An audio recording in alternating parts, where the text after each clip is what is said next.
11 ವರ್ಷದ ಹಿಂದೆ ನಡೆದ ಸೌಜನ್ಯರವರ ರೇಪ್ ಆ್ಯಂಡ್ ಮರ್ಡರ್ ಕೇಸ್ ಇವತ್ತಿಗೂ ಕೂಡ ಇದಕ್ಕೆ ನ್ಯಾಯ ಸಿಗಲಿಲ್ಲ ಅಂತ ಹೇಳಿದರೆ ನಮಗೆ ಸಿಗಬೇಕಾದ ನ್ಯಾಯ, ನಮಗೆ ಆಗ್ತಿರೋ ಅನ್ಯಾಯ ಎಷ್ಟರ ಮಟ್ಟಿಗೆ ಇದೆ.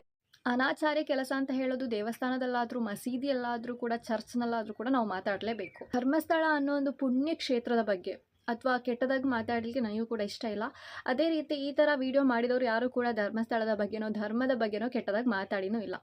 ಆದರೆ ನಾನು ಒಂದು ವಿಷಯ ಹೇಳಲಿಕ್ಕೆ ಇಷ್ಟಪಡ್ತೀನಿ. ಯಾಕೆ ನೀವು ಮನುಷ್ಯರನ್ನು ಪೂಜಿಸ್ತಿದ್ದೀರಾ, ಮನುಷ್ಯರನ್ನು ನಂಬ್ತಾ ಇದ್ದೀರಾ?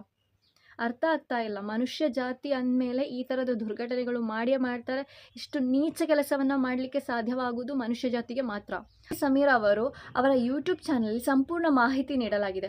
ಅವರು ವಿಡಿಯೋದಲ್ಲಿ ಹೇಳಿರೋ 5 ಪ್ರಕಟಣೆಗಳ ಬಗ್ಗೆನೂ ಕೂಡ ವಿವರವಾಗಿ ಮಾಹಿತಿ ನೀಡಿದ್ದಾರೆ. ಒಂದು ವಿಷಯ ಅರ್ಥ ಆಗುತ್ತೆ, ಈ ಸೌಜನ್ಯಕ್ಕೆ ನ್ಯಾಯ ಕೊಡಿಸಬೇಕು ಅಂತ ಮಾತಾಡಿದ್ದು ಇದು ಧರ್ಮಸ್ಥಳದಲ್ಲಿ ಆಗಿರೋ ಒಂದು ವಿಷಯ ಆಗಿದ್ದು, ಅದು ಕೂಡ ಅಲ್ಲದೆ ಇದರ ಬಗ್ಗೆ ನ್ಯಾಯಕ್ಕಾಗಿ ಮಾತನಾಡಿರೋದು ಒಂದು ಮುಸಲ್ಮಾನ ವ್ಯಕ್ತಿ. ಆದ್ದರಿಂದ ಈ ಧರ್ಮದ ಬಗ್ಗೆ ನೀವು ಎತ್ತಿ ಹೇಳ್ತಿದ್ದೀರಾ ಅಂತಲೂ ಅರ್ಥ ಆಗುತ್ತೆ.